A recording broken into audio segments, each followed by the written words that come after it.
Hi, I'm Sarah Tajima, founder of The Craft, design partner, and climate investor. I host the Conscious Design podcast featuring raw conversations on topics shaping our future, like circular design, growth, AI, and more. Whether you are an entrepreneur or tech professional, find us on Spotify, Apple, or YouTube by searching Conscious Design. Join us as we design a better world.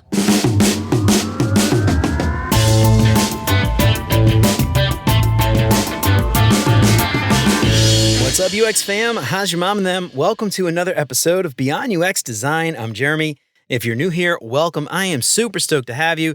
The Beyond UX Design shop is open. Head on over to beyonduxdesign.com/shop to pick up some big, beautiful art prints of some of my favorite UX and software related quotes and pick up some digital downloads and print them yourself. Get free shipping on all orders over $30. And use the code LISTENER to get 10% off your entire order. Head on over to beyonduxdesign.com/shop and get your print on. This week's episode is brought to you by Wix Studio. Career shifters, people building portfolios and case studies, web designers, this one is for you. I've only got 1 minute to tell you about Wix Studio, the web platform for agencies and enterprises. So here are a few things that you can do from start to finish in 1 minute or less on Studio. Adapt your designs for every device with responsive AI. Reuse assets like templates, widgets, sections, and design libraries across sites and share them with your team. Switch up the styling of hundreds of web pages. That means fonts, layouts, colors, all in a click. Add no-code animations and gradient backgrounds right in the editor. Export your designs from Figma to Wix Studio in just one click. Oh, and one more big one. Package and deliver everything your clients need in one smooth handover.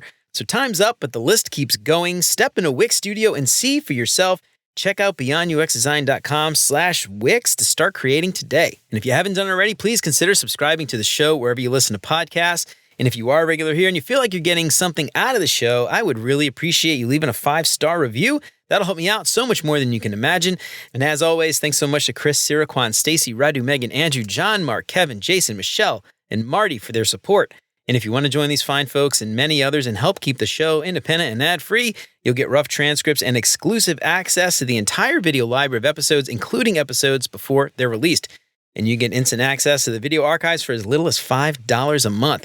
For more information on how you can support the show and help more people find out about what we're doing here, make sure to check out beyonduxdesign.com/support. And of course, if you think the show is worth sharing, then I would love it if you told some friends.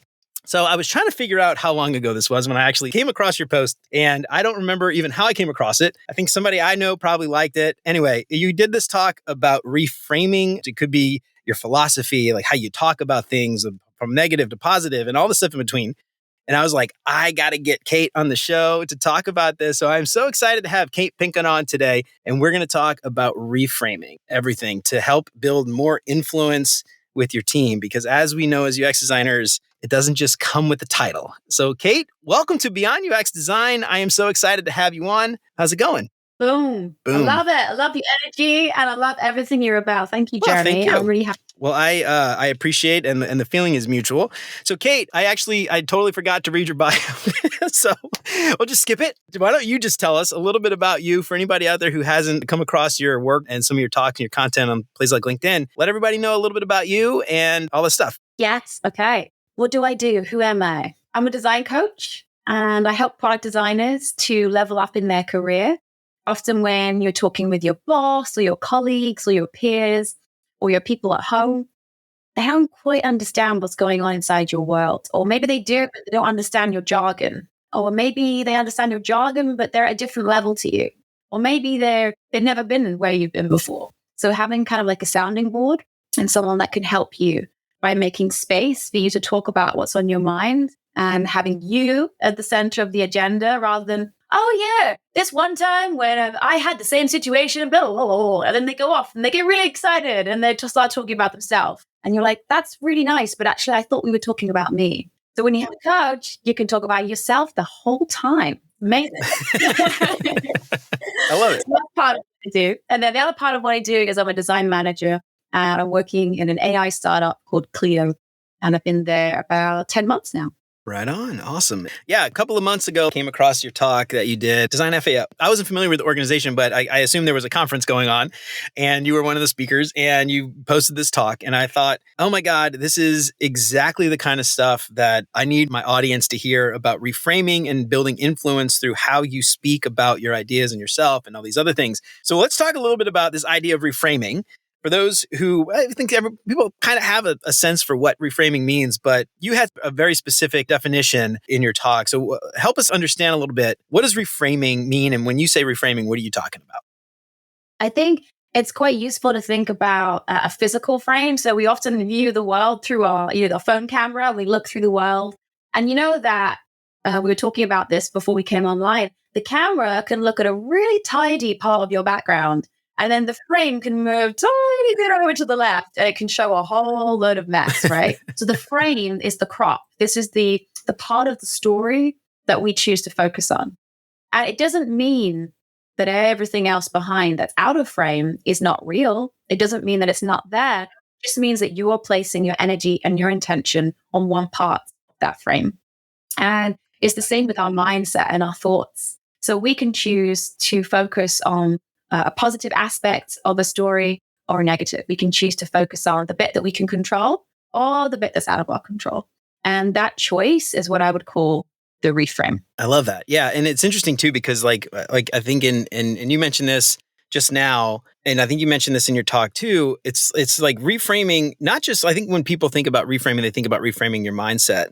But it's about, reframing your perspective. You mentioned, and we had a chat not long ago, you mentioned like this philosophical reframe. Maybe I'm very progressive or conservative or something. And that's just how I think. And then you have conversations with other people and you start to kind of change that idea in your head. We're like, well, what if I thought about this from this perspective? Or, I believe this is the case, but if I were in this position, how would I feel about that thing? And the interesting thing too, because as UX designers, obviously we talk about empathy all the time. Yeah. And we talk about empathy for users more than anything else. But what I love about your talk and what you're pushing, and I think as a coach, this makes a lot of sense, to influence your team and to get those other people outside of the UX org to understand what you're trying to do. You have to think like them. And that idea of empathy for your team, empathy for your stakeholders, product managers, God forbid UX designers have empathy for product managers. But that's kind of when I think in my head, and I'm saying all this because I'm trying to make sure I understand it. Yeah. Is that accurate? Is that kind of what you're thinking about when you think about reframing? Yeah, you've put your finger on a great point here, Jeremy, which is that your reframe can be temporary. You can reframe the way you look at the world for a couple of minutes, or you can do it for a couple of hours, or you can do it for years. It doesn't have to be something that's permanent. So you could spend 5 minutes just rethinking from a different perspective, as you said, from somebody perhaps who's in a different discipline to you, somebody who has a different level of ability to you or skill set or experience. So totally. The thing I wanted to talk about, I understand what reframing is, but then as a UX designer, I think your idea is I'm really we're trying to figure out how do we build influence, right? We can't just go in and we hear a lot about storytelling and how explain the why and things like that. And I kind of feel like a lot of this is all connected. From your perspective, if you're coaching UX designers, when are you trying to get them to think about this idea of like reframing? It's interesting. You mentioned it could be temporary. I could do it in a conversation and then stop, or months, or while I'm doing a project or my role, whatever. When would you advise to reframe? How does that work? Like, when do I know I need to reframe? I guess is really what I'm getting at. Yeah, maybe before I answer that, I'll just start by saying that my philosophy in life is that we should design our worlds inside out. So we should start with ourselves, and then it kind of ripples out to the people closest to us, and then it ripples out to the world. But we have to start with ourselves. So whenever we notice that we want to reframe to fix someone else, we know that we're in the wrong place, because I believe we have to start with ourselves. So it could be that you start with your own to-do list in the morning, and you think about maybe you're coming from a mindset of, I don't have enough time, I don't have enough energy, I don't have enough competency, I don't have enough knowledge. And then you might give yourself a bit of compassion and say, actually, okay, let's reframe this. Let's imagine that I have everything I need today. Let's start from that place. How would I prioritize? Let's imagine that I'm fully competent. And that might be something you do in the morning. And then you might do some reframing again when you come to talk with your team. And you might be reframing about a team project. And instead of talking about all the things that they have to do and all the things that are going wrong and the blockers, you're just going to focus. What is it that I have personal responsibility for? What is it that I can contribute? Not what I can't or what I don't have time for. What is the thing that I think is realistic? And focusing on that might be something that you do in a kind of a status update or like a weekly stand-up. And then maybe you go on and you're having, meetings and you're talking about road mapping and you're talking about all the things that you want to do. Maybe you're talking about design or a design review. Here, the reframe might be between business metrics, user experience, and money. So you might be reframing within one meeting between those three different lenses. And what's the priority? Are we optimizing for MAU, monthly active users? Are we optimizing for retention? Am I going to think about the whole design through that flow, through that kind of lens? Or am I going to think more about through the lens of engineering costs and the speed? Or am I going to think through the lens of the user experience? And my ability to adapt between those is really impressive. Like when you can show that you can quickly change lenses and see from others' points of view, you build trust. So it's not just the ability to empathize, quote unquote, with others, because everyone can do that, if they have enough time. What's impressive with your colleagues is your ability to flex between those, adapt. That sets you apart. And that's what gives you credibility and makes people want to follow you versus someone else.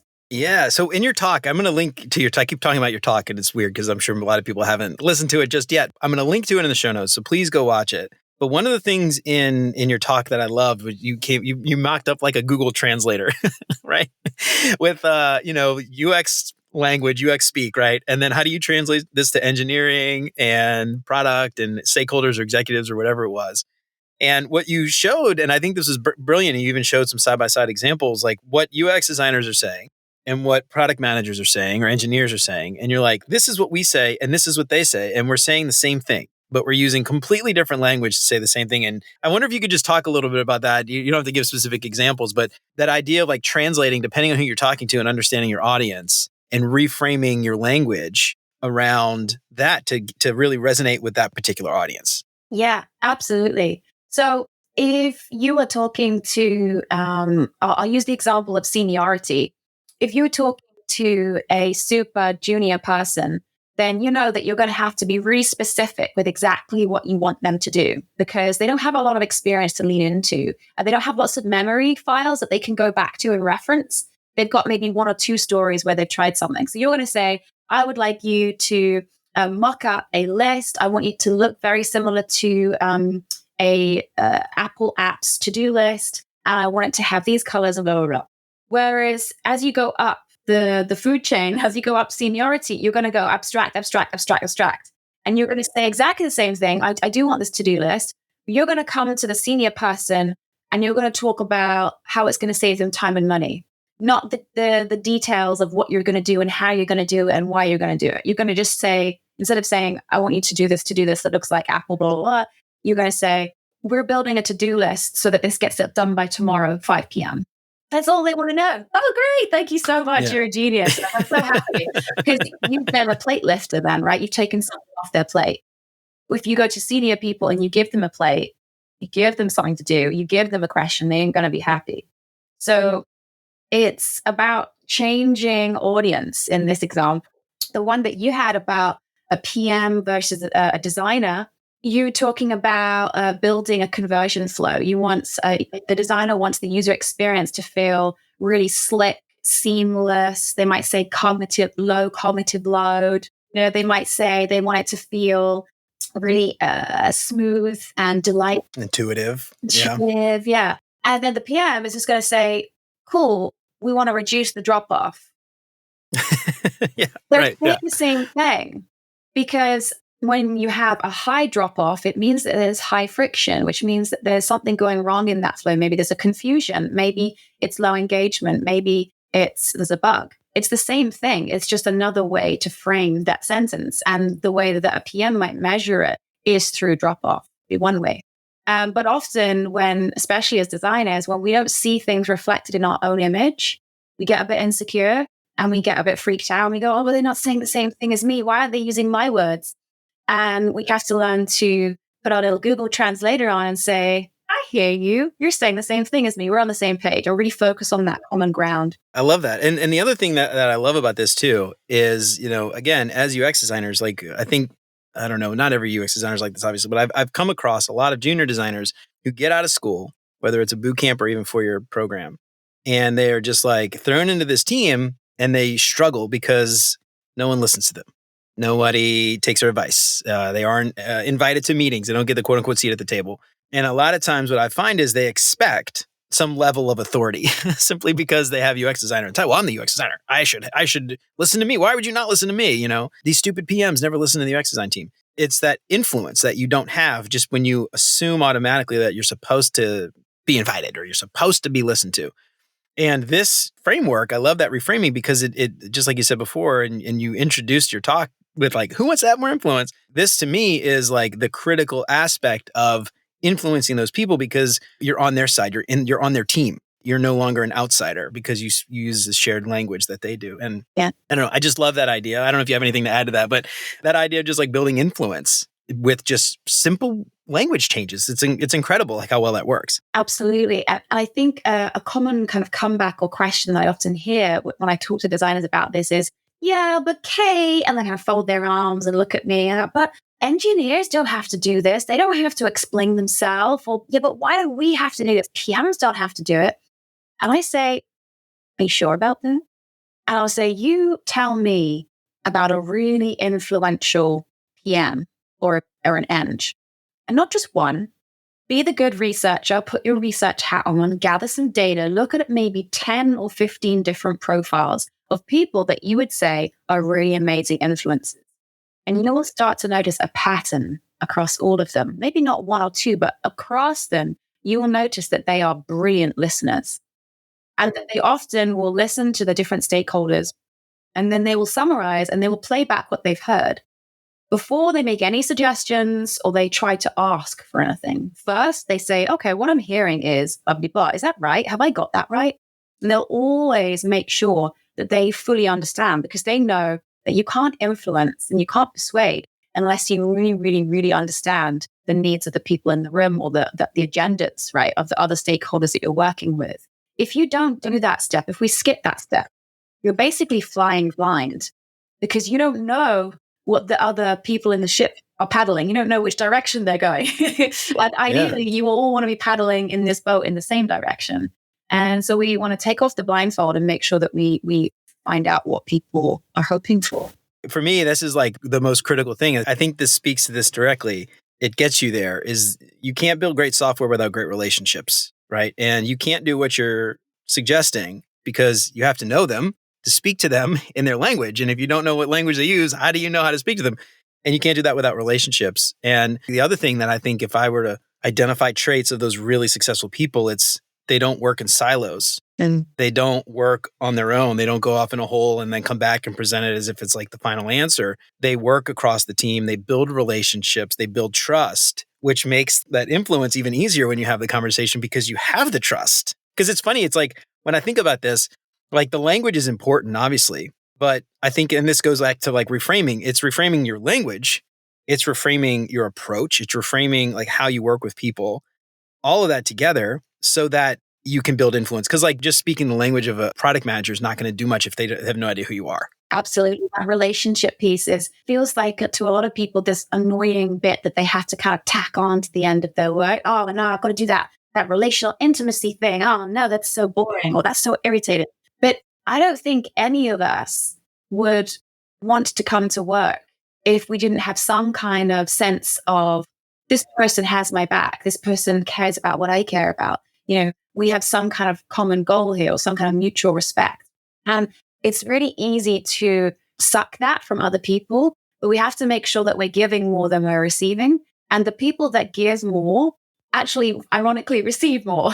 But then one says, I'm going to give, I'm going to give, I'm going to give. I don't mean in terms of like your time and your money or your boundaries. I just mean in terms of your ability to open up, like you said, and to offer that visibility and that openness of relationship. So like a really specific example might be you're working on something by yourself and you share an early link with 3 or 4 colleagues and say, just a heads up, I'm working on this thing. I want you to know about it. no action for you to take here, but I will be looping back in 2 weeks to get your feedback. No action. It's a one message. And immediately you've made them feel included and you've said, hey, I'm thinking of you, which means, hey, I care about you. And that's a soft, very small, easy thing. And nobody has to take any action on it. Amazing. I wanted to get your thoughts here on this idea of like building relationships, because something that I have found since COVID working remotely, I miss the water cooler chats. I miss the random conversations I overhear. I miss the randomly running into people in the hallway and be like, hey, I haven't seen you in a while. What are you working on? That kind of stuff. I'm just curious, like from your perspective, how in the post-COVID world, a lot of remote, more Slack, more Teams or Zoom calls or whatever, how do you coach your team to build those relationships? I don't even know what we might have a word for this, but that repertoire of language translation skills. I don't know how you like that knowledge base of words to use or way to speak remotely when you don't have access to those people in person, like you may have had pre-COVID. Because I struggle with that. I'm curious how you approach that. It's hard, isn't it? I hear you. I think we're all still figuring that out. I don't think I have a one-to-one rule. I think I have a selection of experiments that I try, and I'm committed to experimenting, and I'm committed to trying to understand what works and what doesn't. So I might try with some people, sharing a little icebreakers. And I have a commitment, for instance, in my weekly meetings to not skip that and to make sure that I always ask one question about this, nothing to do with work. And whilst it might seem a waste of time or inefficient or sometimes awkward, crickets, nobody answers, I have a commitment to that because I know that over time it will reap benefits because I now know a lot more about the people I work with outside of the work they're doing. Another one might be a commitment to thanking people.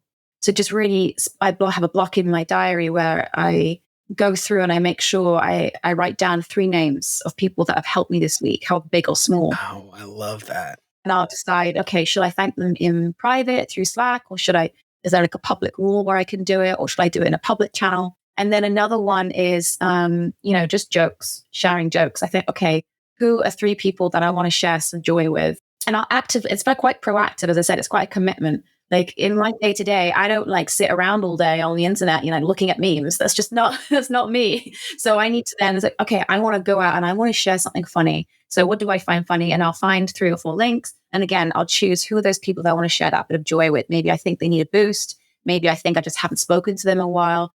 And again, it's that I'm thinking of you. I care about you. It sounds forced, but I just think to me, it's about living with intention. And it's not having that real alignment between who I want to be and what I do. And when we get further and further away from who we want to be and our actions, that's when I think we suffer and we get anxious and we feel a lot of pain. It's interesting because it used to come so naturally for a lot of us before COVID.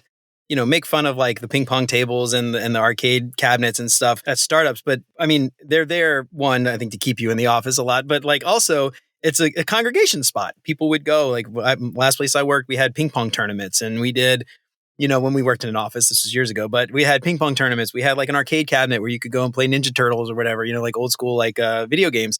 And it was a gathering place. It was a place you would go when you had downtime or maybe your lunch break or whatever. And you would go and you would talk with other people, and you might find engineers, you might find UX designers, product managers, maybe even some other corporate executive stakeholder type person or something that might be hanging out, meeting people because they were in town. And you don't get that anymore, right? And so it has to be intentional because it doesn't happen by accident in DMs. If you don't go actively like reach out. And I think the ice breaking piece, the small talk in meetings, like we always want to jump straight to work. Yeah. 5 minutes, just like, hey, how was your weekend? Oh yeah, whatever. Oh, you got big plans? How's your kid? I heard they were sick. That kind of stuff. Yeah. Like that kind of stuff. It doesn't come unless you do it. Because if you just get comfortable and never reach out, you're never gonna see people and talk to people. And the other thing too that I think is interesting is that like adds visibility for you, because as a remote person, you could just sit in your meetings, turn your camera off, no one ever sees you. And out of sight, out of mind. So like promotions or raises or anything, and this is for better or worse, but I think this is human nature. It might not be right. It might be that like I deserve a raise because I'm doing great work, but I'm not visible. But that's just how humans work, and you could fight that, or you could just like say, this is how it is.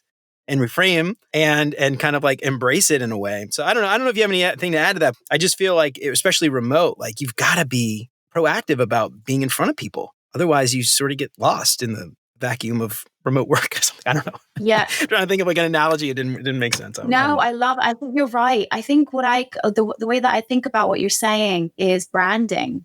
We often have this kind of slightly disdain in our mouth, like, oh, it's icky. It's somehow bad taste that we have to kind of brand ourselves. But a brand is just what people think is the message. Like, what do they have in their mind when they think about that brand? So whatever you have in your mind when you think about Nike or when you think about Kellogg's cornflakes, that is the brand. And it's the same. What do people think about when they think of me?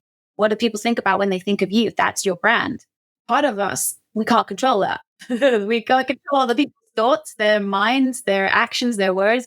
But what we can do is we can control our thoughts, our words, our actions, our time, and our mindset. And I remind my team a lot with this framework. When I'm hearing them speak, I'm saying, you sound like you're talking about other people's thoughts, actions, mindsets, and time and words. And I want you to focus on those 5 things that you can control and how those things that you can control can increase your visibility and increase your brand or the way people think of you when they think of you. And what are some actions you can take to help people? And actually, when you frame it like that, people often who are introverted or more shy will often come up with something that increases their visibility naturally because they're thinking about how can I increase my mind awareness in other people's minds. But when you talk about just doing something for the visibility's sake, I often find people feel like it's performative or kind of a bit disingenuous. Do you get that sometimes? Yeah, I absolutely do. And I think that's where the idea of like reframing comes in though. It's like, it feels disingenuous, but it's like, it's how you do it. It's how you go about, I don't know, personal branding. I think that like makes it feel more genuine. And, the way I think about it, especially like at work, personal brand, I like, it's funny because like you mentioned, some people feel icky about it. But like, instead of thinking about personal brand, I like to think about it as like social capital. How do people know me? What do they know when they think of me? How much influence do I have? Like all that kind of stuff kind of boils back down to that idea of social capital. And I think like at work, your social capital is really important when it comes to promotions, raises, what products you get or projects you get assigned to, how much people want to work with you or do they want to come to you when they have problems and can you help them? Or, they see you as the person that can help them solve their issues or whatever it is. And I like to think about it as social capital. So maybe that's a bit of a reframe too from personal brand into social capital. That feels less icky. And social capital is also, because it's focused on social, it's coming back to this idea that you care. Often in leadership meetings, where people, when they don't have HR around or when they don't have their reports, leader to leader, people are a lot more blunt in the conversation. They don't have to kind of cushion what they're saying with, prefaces and addendums. And they just say things like, you know what? I don't think Bob really cares that much. That's what they'll say. And what that means is all the things that you just said. They don't show up. They're not visible. They're not posting. They're not tagging. They're not cameras on. They're not all these things that we just spoke about. So 100%. We kicked off this conversation a little bit backwards. In your talk, you had these 3 frameworks. We talked about the cross-functional one. You had others, me to we and but to better. And we just started talking a little bit about me to we. So I wonder, could you explain a little bit more about like the me to we, and then we could chat about the but to better. Kind of, I guess we already kind of did explain a little bit, but maybe there's more to add to it. This idea of me to we, it's about reframing that from me to reframing to how can we do a thing. I wonder if you could just sort of dig a little bit deeper into that and explain that for everybody, what that means. Yeah, absolutely. So I think when you're, again, more junior or less experienced, you just kind of trying to handle your own time management and your own calendar and your own Figma files and your own, desk setup. And you're just kind of trying to handle your own world. And you can kind of make a parallel to a little toddler.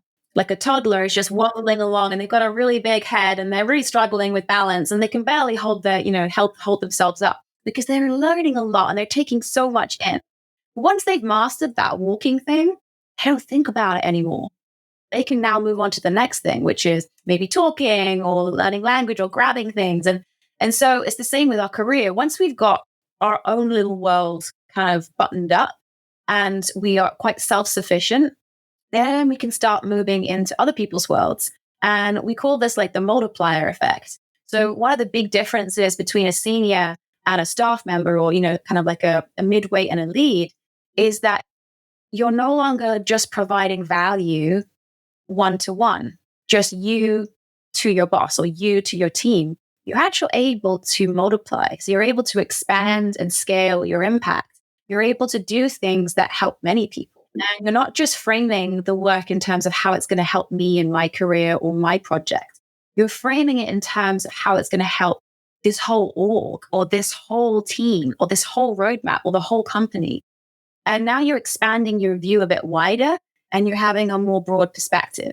And that shows emotional maturity, but also a design maturity. I think about this idea of, embracing your team and this idea of empathy for your team, reframing your language, reframing the we, like what does we mean, and explaining things. And I think about, this idea of like in-group and out-group bias. And I think a lot of times UX designers, product managers fall into this like us versus them. They're in my out group. They're not like us. They're totally different. And when I think about me to we, I think about embracing that idea. It's very similar to what we talked about before with empathy for your team, but like we're all one team. When I think about me to we, I don't know if this is related or maybe different or too far of a stretch, something else completely. But when I think about stakeholders, everybody always has problems with stakeholders. The stakeholder is just a pain in the ass. It's a fight, like who's going to win? It's a battle, as if like the stakeholder gets a thing, we lose somehow.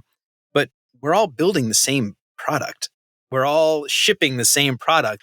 If they win, we win. If they lose, we lose, And I think about that as like that me to we, like how do we get to thinking, embracing that idea that like a stakeholder is on the same team as me and they have the same priorities as me and they will be held accountable in theory, at least. If like this thing fails, we're not fighting with each other. We're all in one team. I don't know if that's like similar or different. Maybe that's like another concept altogether. Yeah. But that's kind of like what I think about. I don't know if that's accurate or not. I love it. I think the analogy of fighting and war and combat is too common. And I even myself, when I feel passionately about something, I might drop into that language and say, oh yeah, I'm going to fight for this. And I'm thinking, what? I'm not fighting for anything. I'm just passionately advocating or something. So I totally get that. I think our society as a whole, if we're going to zoom out philosophically, it's no wonder that we think so individually, because we are encouraged to. We're encouraged to buy for our own life and our own household. We're encouraged to think for ourselves first rather than the collective. And I think that naturally kind of permeates into everything we do without even realizing, because it's just the water that we swim in. But now we're in a decade where we're thinking a lot more about the climate. So we're thinking more about one planet. What happens over in the US or the UK affects what's over happening across the other side of the planet. One person gets rid of their rubbish and then it disappears, it's still on the planet. It's still there. So I think we're a lot more aware of that kind of connectedness. And I think your point about understanding that when I hurt someone else, I'm actually hurting myself is a really beautiful one.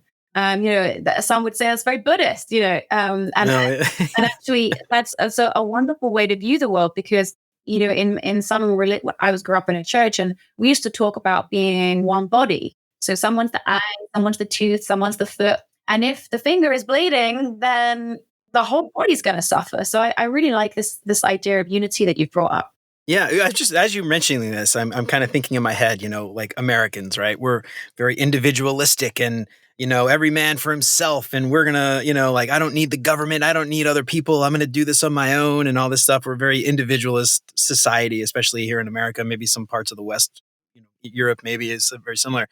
And then I think about East Asia, maybe like China, for instance, very, very much, communism, obviously, like it's not about me, it's about the group and the larger society. And, what I need is less important than what the larger group needs. And I just wonder, I'm just thinking in my head, like, this is a really fascinating topic. You could probably have a whole episode just about this, but this, like, what's the different dynamics between team members on a software team in a place like China versus a place like the United States, where everybody's very individualistic, and like, how do those teams function versus the ones in the West? I don't know. It's kind of like, I don't know. I don't know that you have an answer for that, but it's just like kind of interesting idea thinking about that as you're saying that. And I think it's a balance, isn't it? Like, because for instance, we don't want to tip into complete self-sacrifice and neglect. We don't want to not represent ourselves and our own ideas. Your professional development is important. Your ideas, your voice matter. And there is a larger group at play that has a bigger perspective and a bigger set of agendas that you partake in, that you're part of. And I think a lot of us seek to be part of something bigger than ourselves. Some people believe in spirituality, and some people just believe in being part of a bigger collective. Like maybe they can't get behind the whole, spiritual, non-physical stuff, but they can understand being part of something larger and greater and more noble than themselves. So I think that seeking that balance in the way that we speak, and you can just check in with yourself. You can say, you know what, this week in my meetings, have I spoken mostly about me and myself, or have I reframed and mostly spoken about how I'm helping and supporting the team? In my one-on-one with my manager, have I mostly spoken about myself and me, or have I also talked about how I'm trying to help the team and help the wider company? And it's just like keeping an eye on that balance and try to keep it in the center line. Yeah, I love that. Are you familiar with the concept of followership? Is that something you've ever heard? Tell me about followership. Okay, so obviously everybody knows about leadership, right? But there's a concept called followership. And it's interesting if you go and you go to Google Scholar and you type in leadership, there's like hundreds of thousands of articles about leadership. And if you type in followership, it's like 20,000 or 15,000. It's like a tiny fraction of the amount of scholarly articles that have been written about followership. But it's I interviewed Dr. David Leitner months ago, and he promotes this idea of followership. If you're not familiar with him, you should definitely go check his work out. But it's the idea that, as a team member, I am following something. Like, you've got leaders. Leaders don't do the work generally. They have their followers are the ones who execute. And as a follower, my job is not to just do as I'm told. You think about really bad corporate teams where a leader just kind of cracks a whip and people go and do as they're told. And the outcome there is usually pretty bad. It never really works out very well.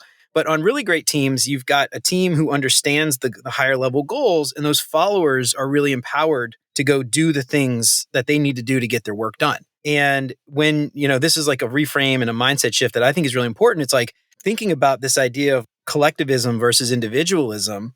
As a follower, you're not losing your individualism. And the idea is to be like a courageous follower, to have this vision and agree with this vision and disagree when you see something that doesn't match that vision. If you see something happening and you're like, your job as a courageous follower, as a follower, is to speak up and help make that better. But at the same time, there's a level of followership that requires you to go with the group when you can't get your agenda met or disagree but commit. Like, I don't think this is the right approach, but I'm going to do what's best for the team because that's what everyone else agreed to, instead of just constantly fighting them, which I think is that me to we. Yeah. Fighting them constantly. I'm like, this was such a stupid idea. You guys I can't wait to tell you, I told you so. And that idea of like just going with the group, disagreeing, but committing. But at the same time, it's not about just blindly following either, And so anyway, really fascinating concept. If you haven't heard of it before. Check it out. It sounds powerful because it sounds really active. There's you mentioned like this follower kind of can be a bit passive. And I think if we think back to LinkedIn and kind of the design industry on LinkedIn, I do see a lot of people kind of having this, well, it's not going the way I wanted and I'm not having the influence I wanted, so I'm going to be passive. I'm just going to do what I'm told. I'm just going to switch off and check out. Like, I don't have the energy. And I get that. Like I've been there myself, when you feel like you don't have the energy.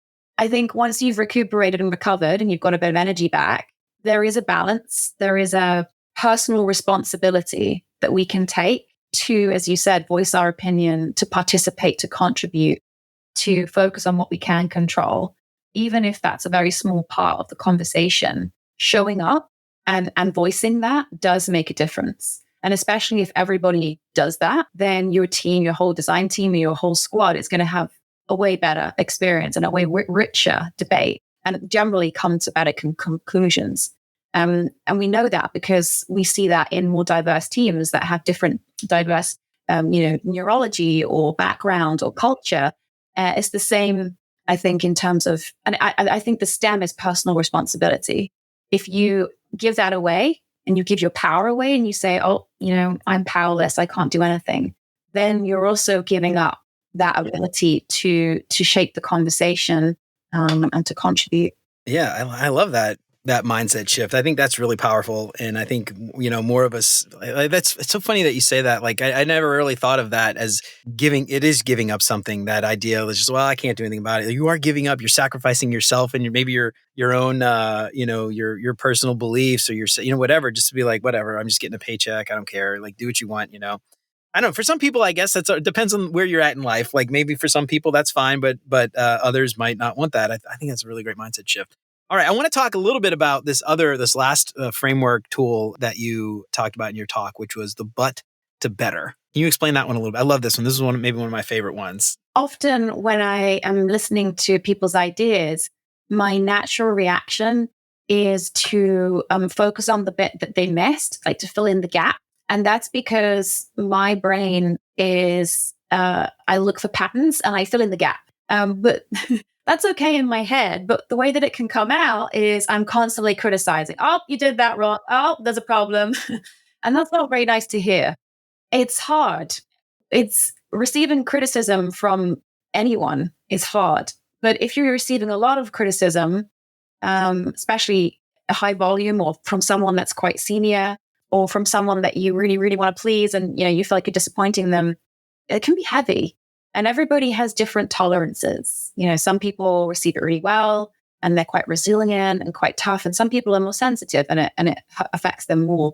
So a way that we can make sure that we put our great observation, our great point across is just reframing the way that we share that.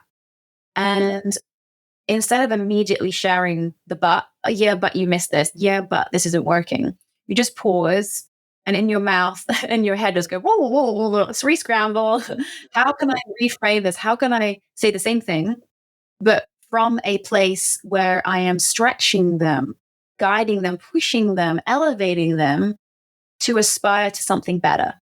So you can do that. I accept you as you are. This can happen. Yeah, totally. And what would make it stronger is if you included this element. And literally, it's additive. I can't even say that word. It's building upon what someone said. And it's acknowledging that we all want to be better. We all want to grow. We all want to thrive. We all want to become better versions of ourselves. And I think speaking in that lens is a little bit more inspiring than, yeah, you've missed that. You're rubbish. You're shit. You're, whatever it is. It just feels like you're making them small rather than seeing, hey, you have potential. You could be even better. I love that. And the reason why I like this one so much is I really believe in this sort of maybe sister reframe, which is yes and, I don't know if you're familiar with improv, but that idea of yes and, which is an improv thing, right? You never say no, you always like yes and, I'd love to get your thoughts on this. But the thing that I hear people always complain about, and I've seen so many people on LinkedIn say that yes and is such a stupid thing to tell people. You can't say yes to everything. You can't just roll over. You can't just take whatever you do. Sometimes people are just wrong. And I call those people no butters.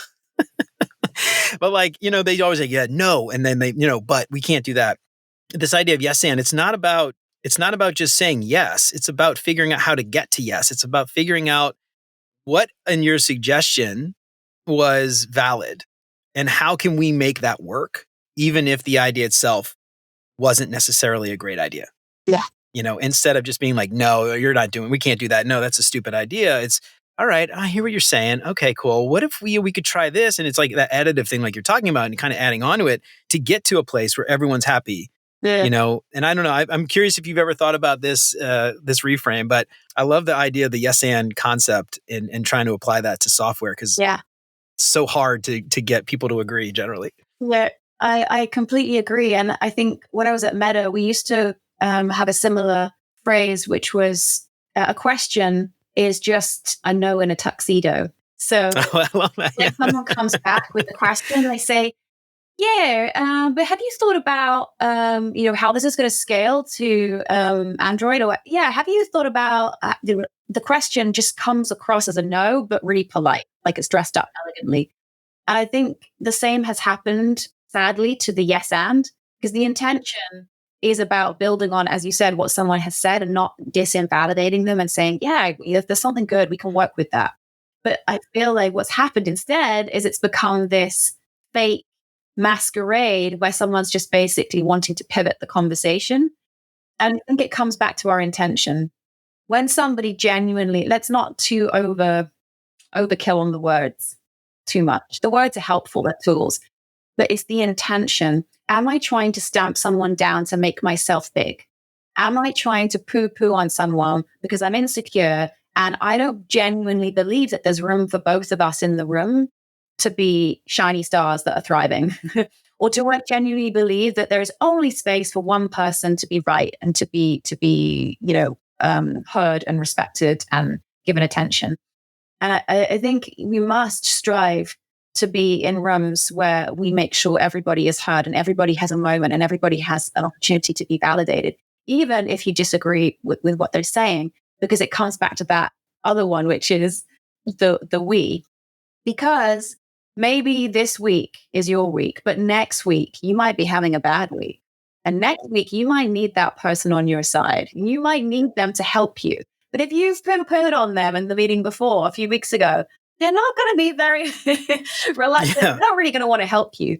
And I think this comes back to emotional intelligence. And we can put our fingers in our ears and say, la, la, la, la, I don't want the world to be like this. I'm going to reject it.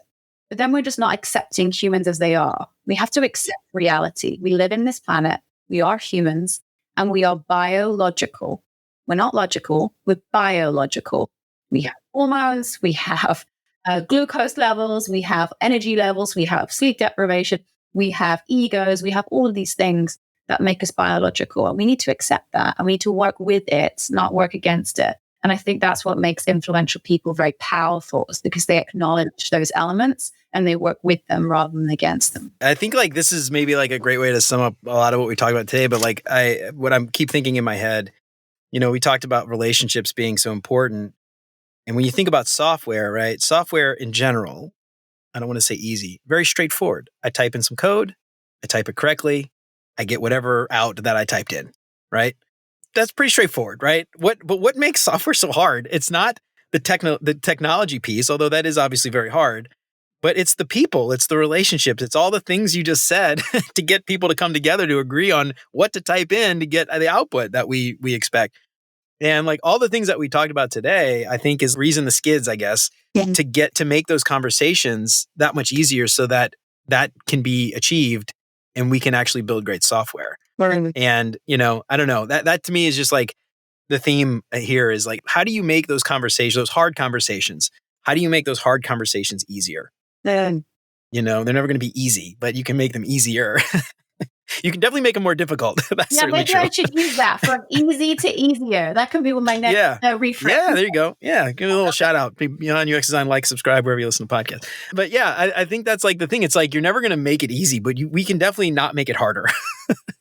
Maybe that's the way to put it. We're never going to make it easy, but we could definitely make it harder. But anyway, I don't know. So, all right, cool. So we talked a lot about stuff today. We've had you for a little while now, and I got some questions that I want to ask you to help our listeners get to know you a little bit better. But before we do that, any closing thoughts, anything that we missed that you think is important that you want everybody to know about reframing? I think to kind of draw a circle around all the things that we've said, we talked a lot about our intention as designers.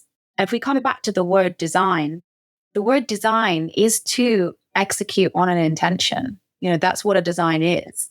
And so whilst we are designing with intention software, we also want to design our team dynamics and our relationships and our work-life balance with intention. So I think that's where all of this is coming from. We've talked about tools and tactics that help you, but ultimately it's you becoming aware of what is my intention and how can I make that a more inclusive one? How can I make that a more broad, welcoming one rather than a divisive one? Real quick, last time we talked a couple months ago, you mentioned you were working on a worksheet. When the episode release, I can give you a deadline so that you have the worksheet ready if you want. I love that. Do you want to talk? We could cut this in. Do you want to talk about the worksheet? Promote that? Yeah. So when you don't have a coach and you just want to do a bit of reflection by yourself, there is a FigJam or Miro, and you just drop into the worksheet and you start thinking about, okay, here's 3 examples of when I could use these tools. How am I going to apply them? Because there's a difference between talking versus actually doing and learning. And in reality prototyping, my coaching program, I'm all about getting people to do and to experiment. So I have given you 3 types of reframes in the worksheet, and you can literally go away, write an example, write yourself an experiment, have a go in the week doing it, and then come back to yourself and reflect how it went. And did it serve you or did it not? Did it go well or did it not? And then you can just keep trying and iterating like you would in a software. I love that idea of reality, like prototyping your reality and testing and iterating and improving and all that. I love that. That's really smart. All right, so we'll include that in the show notes. I'll cut this part. If for some reason, Kate, you don't have that ready, we can just cut that whole part out. So I love the deadline. I'm going to make it ready. There we go. All right. I'll let you know after this when this episode is releasing. I think this is episode 90 and I'm on 77, 78 coming up this week. So you've got about 10, maybe 2 months. 2 months. You got 2 months. Easy. All right. Easy. All right, cool. All right, Kate. So I've got some questions that I like to ask all of my guests to help my listeners get to know our guests a little bit better. Do you have some time to stick around and answer these ridiculously silly questions so everyone can get to know you? I love silliness. Goofy is my middle name. Let's do it. Right on. Well, these aren't, I guess I said silly. These aren't really that silly. All right. What is your favorite non-design book? Oh, well, it's a kid's book. It's one that taught me resilience. I have it here. It's called We're Going on a Bear Hunt. Oh my God, my kids love that book. Yeah. And I literally, every time I have a problem in the week, I think of this and I go, we can't go around it. We can't go through it. We've got to go through it. You know what's funny? I read that kid my book and my son, he's 8 years old, and he's like, why do they go through the snowstorm? Like, he's like, why didn't they just go home? He's like, that's not safe. That dad, those kids are going to get hurt. That's not, my kid is He's very hilarious. He's very yeah. He's a no butter. He's going to be a no butter. I can tell. I'm trying to break him of that early. All right, that's a great book. Do you have kids? I guess I assume you have kids. No, I don't. But you don't. Okay, it's from when I was a kid. So this is a very it is an old book. Yeah, it is an old book. My kid, he's just like, why are they doing that? The bears chase, like, it's so dangerous. That dad is not safe. Oh man, he's gonna be a helicopter parent if he ever has kids. Shout out to anyone that isn't a parent, but like reading kids' books really does change they're your great. life. Yes. There's like a really great it's a kid's book, but Antoine de Saint-Exupéry, who is probably more popular in Europe. You might know who he is, but in US, I don't think he's as popular. But anyway, he wrote a book called The Little Prince back in he died in World War II. So this was like back in the 40s, I guess, maybe late 30s. The Little Prince. And that is such like it's a kid's book, but it's such like a important book. I don't know, like I was reading it to my kids and I was like, wow, it's like really profound, It's amazing, like kids' books from like 100 years ago are definitely, but there are a lot of really great kids' books around today. I definitely agree. I think you can learn a lot from kids' books. All right. What is your favorite non-design podcast? Oh, non-design. That's a tricky one. I listen to a lot of design podcasts. Probably something about like Freakonomics or science. Oh, yeah. Or there's that house, I can't remember the science, or how science works or something. I just love hearing about business and science. Also, Diary of a CEO. I watch that a lot on YouTube because I'm really into like health tech and things like that. So, yeah.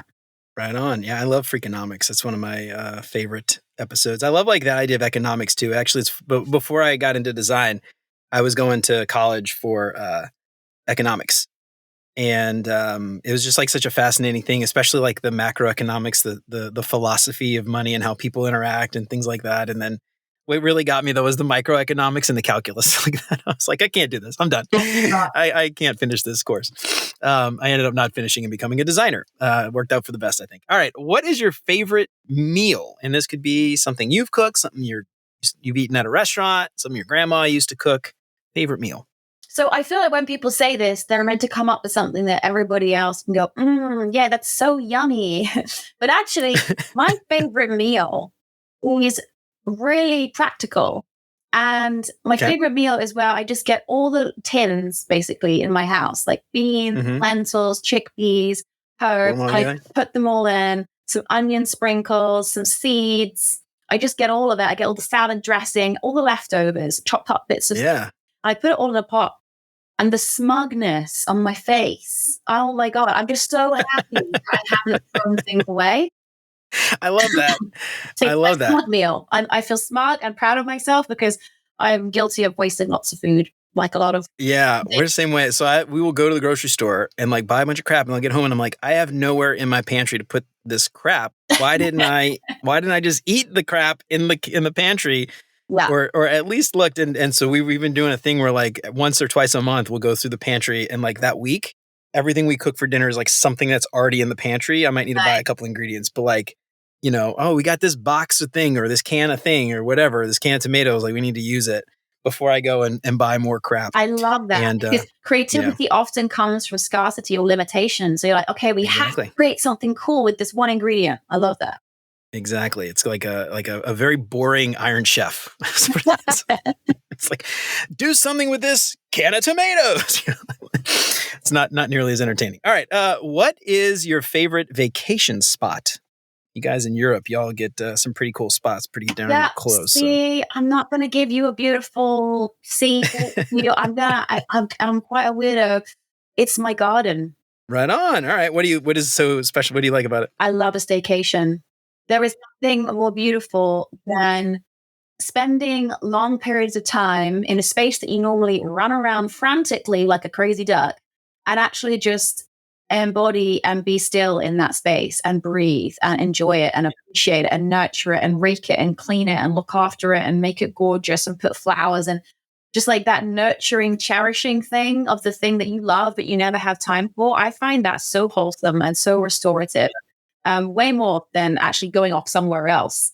I know, weirdo, but staycation is my jam. No, I love that. I've never been to the UK, but I have seen lots of pictures of like those like British gardens, and I just love like the flowy things like overflowing over walls and pots, and just the eclectic mix of all the stuff, the old architecture and mixed with new things. Anyway, I love that kind of stuff. I've never been to the UK, but I imagine your garden to look like that. That's how I'm picturing your garden in my head. Vibe there, I think you're spot on with your intuition.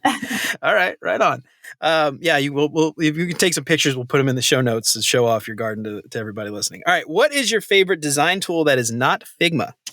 You mentioned Miro a couple of times. I don't know if that's just by default. I don't like that though. Sorry, I have to. Okay. I have to use it, but I don't like it. My favorite design tool, old school. Are you ready? Yeah. Don't know if this counts.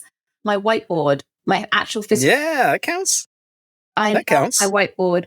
I love it because in a world where the internet never forgets and traces you everywhere you go, my whiteboard gets washed clean every day. My white remember the sins of yesterday. My white is focused on today and it's focused on now, and I can write it out and I can tick it off, and it keeps me focused and it keeps me productive. Yeah. So I've had other people say they like whiteboards as their favorite design tool. That is the first reason. Your reason is the first time I've ever heard that reason for liking whiteboards. You just, erase it and it's clean and you don't have to worry about it.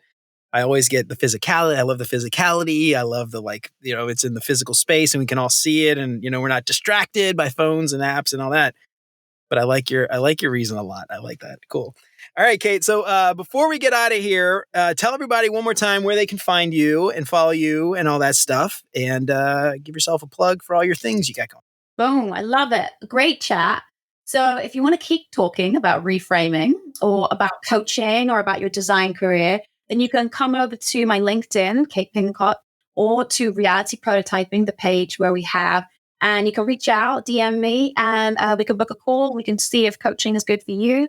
Otherwise, I'll see you in the comments on LinkedIn. Right on. Oh, I love that. That's where the magic happens, in the comments. If you're not commenting on other people's posts on LinkedIn, you're missing out. So real quick, your coaching, is that, I wasn't sure if you did, I'm glad you brought it up because I was going to ask. I wasn't sure if you did more coaching for like enterprise, like they bring you in and they coach their team, or if you do one-off, random people can just contact you and coach you. I assume random people can, otherwise you probably wouldn't have just said what you said. That's it. Yeah. I'm all right, cool. I mean, I'm open if you're a design manager or a director and you want to talk about some kind of package. I have crafted that for large teams, but at the moment I'm offering one-to-one for individuals, and specifically growth hungry. So don't contact me if you haven't done your research. I'm interested in hungry, fired up hustlers. I'm not interested in kind of on the fence, maybe people. I want people that are hungry to grow, and I'm your woman. Right on. I love it. All right. We will include all that stuff in the show notes. Kate, thanks again for coming on. I really appreciate it. Thanks, cheers. Well, all right, y'all. That's it for Kate and me for today. I hope we helped to shed a little bit of light on reframing and how you can change your perspective if you just think about things from a different angle. So check out the show notes to pick up Kate's framework templates. I think you're going to find those super helpful. But have you tried reframing yourself? Have you used it for work or for personal life? How's it helped you? Let me know what you think on LinkedIn or shoot me an email at hello@beyonduxdesign.com. I would love to hear from you. If you like what you heard today, don't forget to subscribe wherever you listen to podcasts. If you feel like you're getting something out of the show, I would love it if you left a 5-star review. That would help me out so much more than you can imagine. And if you know somebody who might find any of this stuff useful, then why don't you tell them about it? Don't forget to check out the Beyond UX Design shop. Head on over to beyonduxdesign.com/shop to pick up some big, beautiful UX theme art prints and digital downloads that you can print out yourself. Get free shipping on all orders over $30.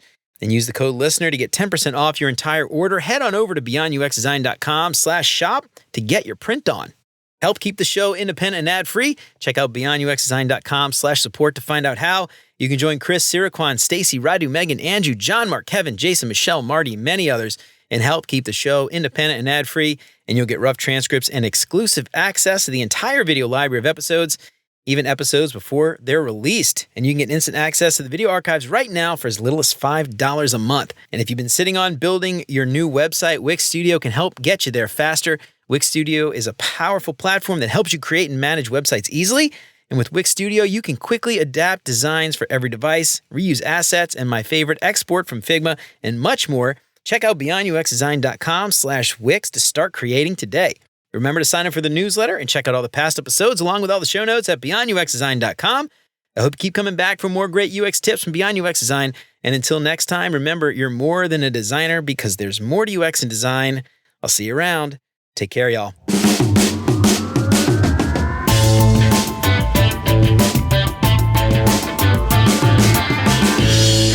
Well, it doesn't look like it. It looks very beautiful and colorful and creative. Well, that's because I hide all the crap that you can't hear. You want to see all the crap you can't see? All this stuff. Look at that. That's like the mess that you can't see. Oh, down there. That's off camera. Nobody sees it. So it doesn't matter. It doesn't exist.